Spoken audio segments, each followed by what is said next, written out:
Pemirsa, di sini banyak sekali atlet-atlet muda, kebanggaan Tangerang, nasional bahkan juga internasional. Ini seperti di samping saya katanya ini sudah go internasional.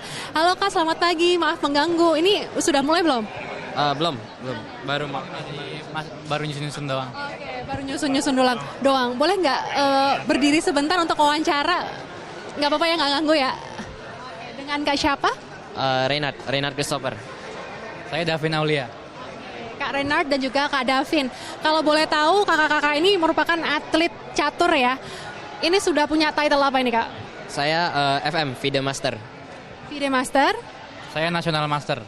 National Master. Iya. Oke, jadi tadi sudah dijelaskan ada tingkatan-tingkatan tertentu. Yang pertama Grandmaster, GM, lalu juga IM, FM, CM, IM, NM, MN, dan juga NP. Oke, jadi kakak-kakak ini sudah mempunyai gelar yang tinggi begitu, yang diakui oleh dunia internasional.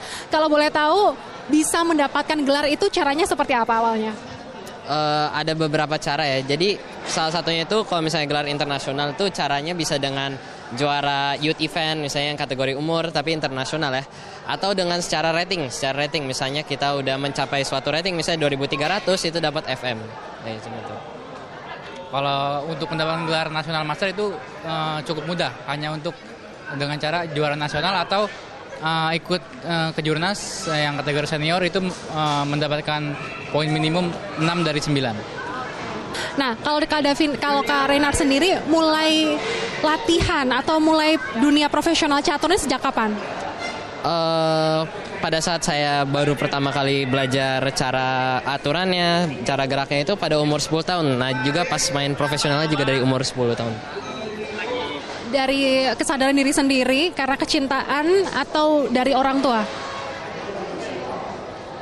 Campuran kayaknya, soalnya saya itu main tuh sebenarnya awalnya nggak sengaja. Soalnya awalnya kakak saya yang main catur, terus kakak saya itu berhenti main catur, nah udah bayar uang les catur bulanan, udah 2 kali pertemuan, nah sisa 2-nya itu harusnya saya cuma 2 kali doang. Habis itu udah berhenti catur, nggak taunya kelanjutan sampai sekarang. Oke. Akhirnya jadi suka sih, akhirnya suka dengan catur. Nah, kalau Kak Reynard kan dari 10 tahun, kalau Kak Davin mulai main catur dari umur berapa? Saya kalau mungkin dari kelas 2 SD. Itu saya baru belajar catur. Karena kebetulan orang tua pelatih juga, jadi didoktrin dari kecil. Nah untuk seriusnya itu SMP kelas 2 dan sampai sekarang. Kalau Kakak Reynard sendiri, apa sih yang membuat Kakak suka begitu untuk menekuni olahraga catur? Mungkin karena catur itu enaknya itu bebas resiko. Jadi kalau olahraga lain itu ada resiko cedera, kalau catur itu nggak ada resiko cedera secara fisik. Nah, kalau boleh tahu, kan memang kalau catur itu otaknya yang harus bekerja begitu ya. Apa sih tips dan trik agar bisa menguasai untuk memenangkan dunia percaturan? Iya, kalau di catur itu bukan permainan yang simpel. Kadang kita diajarin suatu aturan, terus nanti pas sudah mulai mencapai tingkat tertentu, kita itu diajarin pengecualian ya, kapan kita harus melanggar dari aturan itu. Tapi ya catur itu permainan yang rumit, kita mesti banyak praktek, mesti tahu kasus-kasusnya kapan boleh begini, kapan boleh begitu. Jadi catur itu nggak ada cara singkatnya sih, emang mesti sabar. Jadi bukan berbeda dengan olahraga lain yang bisa 2 tahun, 3 tahun tuh bisa maju. Tapi kalau catur itu seperti maraton, berbeda dengan olahraga lain.